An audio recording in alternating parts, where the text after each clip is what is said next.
Oh, day in, day out, you see videos where he says so many things. Sometimes, truth of the matter is that sometimes he's able to hold his own party accountable to an extent that nobody does. So you see that because of that, he has some followership, okay? Yes, but if you look at the negatives, they are outweighing the positives by far, by a very huge margin. So you have convicted him. It's left with sentence. Did I hear that? Well, it's going before the privileges committee, right? So this time, we expect that, look, the MPs shouldn't do that political football they did the last time, okay? They should all stand. Fenyomakin says he's ready to, sort of apologize and let things lie quiet, sort of. No, not this time, not this time. I think the days of the apology, yes, if you see, an apology is still due the Ghanaian people after everything. But he must suffer something more than an apology.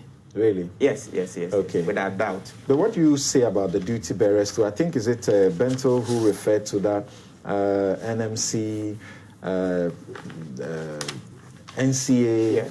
Not too long ago, the NCA shut down Radio Tongo, right? Yeah. Because of content, the things that were said on the radio station. Mm-hmm. They shut them down because they have the power to do so. So what do you say about what goes on? Because there are the platforms he sits on almost all the time. Yeah.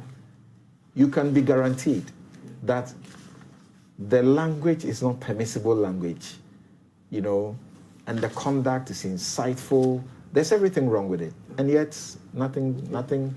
So they say not a caution, I think. Uh-huh. They say what is sauce for the goose is sauce for the gander, right?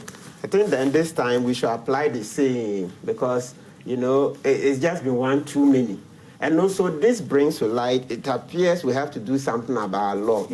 Incitement to violence as part of hate speech. It looks like we will need an amendment to the Criminal Offences Act.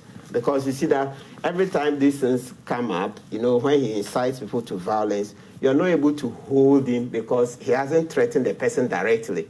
But here is the case, he's directly inciting violence against somebody. So we should look at it, yes, there's free speech, but free speech doesn't mean any speech at all. Even in the US where they guard free speech so jealously. Incitement to violence, when it's so imminent that you lead to a crime, you could be held. So I think that we should do some research. The Attorney General, they will compare the jurisprudence around the world and look at how we would make an amendment for incitement to violence as part of free speech, being a crime.